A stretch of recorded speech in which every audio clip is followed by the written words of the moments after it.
The non-duality of the Buddha. Siddhartha Gautama, the founder of Buddhism, was born in Lumbini, in what is now southern Nepal, in the 5th century BCE. Dates vary according to different traditions. He was born in a park in Lumbini, which is now a place of pilgrimage. His mother was Queen Mahamaya and his father was King Suddhodana, who was the elected chief of the Sakya clan. His mother died soon after his birth and his father raised him. A wise man named Kala Devala informed the king that Siddhartha would witness things that would make him miserable and lead him to flee to the jungle. So the king decided to never let Siddhartha leave the royal walls. Being born into a wealthy family, he lived a life of luxury but became dissatisfied with his constrained life and curious about the world outside the palace walls. At the age of 29, Siddhartha Gautama decided to leave his wealth and family, including his wife and son, and seek enlightenment. He left the palace after encountering 4 sights outside the palace while on 4 separate excursions with his charioteer. These 4 sights were an old man, a sick and dying man, a corpse, and an ascetic who had renounced worldly life for a spiritual one. These sights made him realize the sufferings of all beings and prompted his decision to renounce the world. Siddhartha traveled throughout India for many years, studying with different teachers and practicing different forms of meditation. This became known as the 6 years of austerity. He traveled to the forest and practiced extreme austerities. He ate very little, and he slept on the ground. However, he did not find enlightenment through this practice. One day, Siddhartha sat down under a tree and vowed not to move until he had found enlightenment. After 6 days of sitting, he finally attained enlightenment. He realized that the cause of suffering is attachment to desire.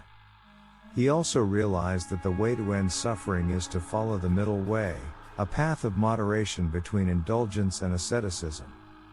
After 6 years of searching, Siddhartha had finally attained enlightenment under the Bodhi tree in Bodh Gaya, India. He became known as the Buddha, which means the enlightened one. The Buddha's enlightenment was a turning point in his life. He began to teach others about his insights, and he eventually founded the Buddhist tradition. Note that, although Buddha generally refers to Siddhartha Gautama, the term has a broader meaning of enlightened one, and can refer to a number of other historical figures in Buddhist tradition. For instance, the Fat Buddha, commonly referred to as the Laughing or Happy Buddha, is a Zen monk called Buddhai, who lived in China around the 10th century, about 1,600 years after Siddhartha Gautama. Buddha's teachings have had a profound impact on the world.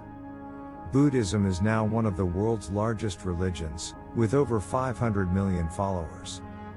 The Buddha's teachings have also had a profound influence on other religions including Hinduism, Jainism, Taoism, Shinto, Zen, as well as a number of modern New Age movements. It has enriched the world with wonderful stories and rich traditions. The Buddha promoted non-dualistic philosophical ideas in a number of ways, including the 4 Noble Truths, the Noble Eightfold Path, the concept of emptiness, and the value of meditation. The 4 Noble Truths point out that although suffering is inevitable, it has a cause and can be ended. The Noble Eightfold Path is an 8-step practical guide to living a moral and ethical life free from suffering. The concept of emptiness, which is central to Mahayana Buddhism. It is the idea that all phenomena are empty of inherent existence.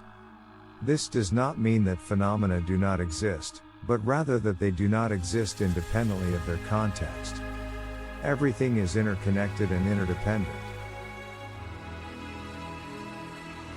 Finally, the Buddha encouraged meditation for his followers, as it's a powerful tool for cultivating non-dual awareness. When we meditate, we learn to focus our attention on the present moment and to let go of our thoughts and judgments. This allows us to experience the world as it is, without the filter of our own preconceptions. Let's look at how the Buddha's teachings also share several similarities with non-dualistic philosophical concepts. Non-dualism refers to the understanding that reality is fundamentally one, and that apparent dualities and distinctions are illusory. These shared ideas are interconnectedness, emptiness, non-attachment, non-discrimination, and direct experience of life.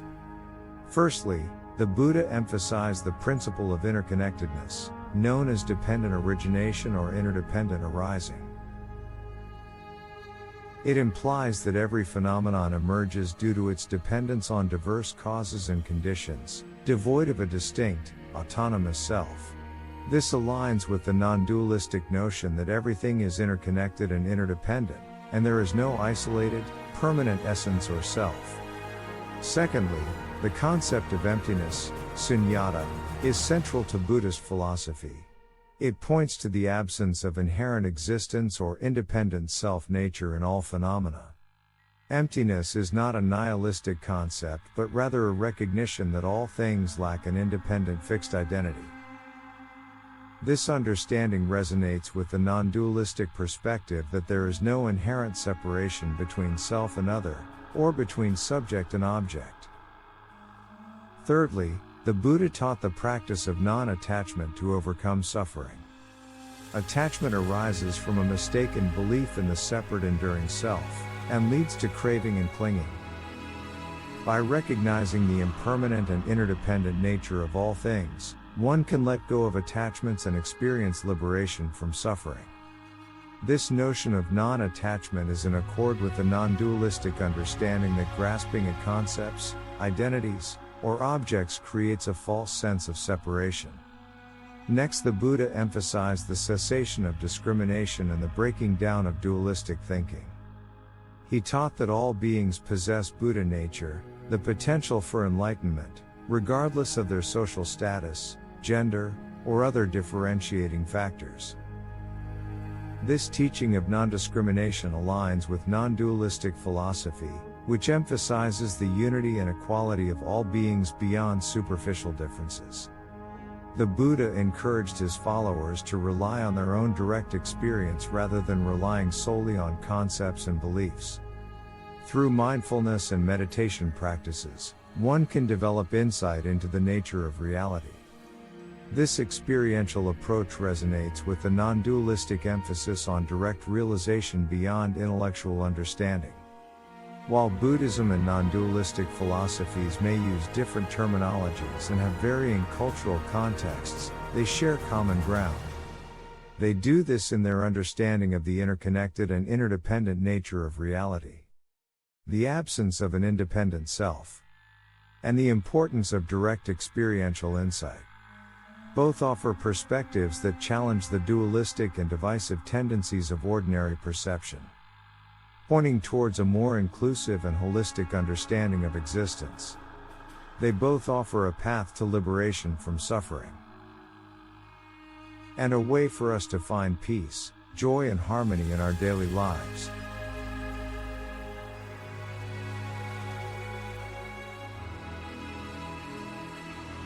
Thanks for watching.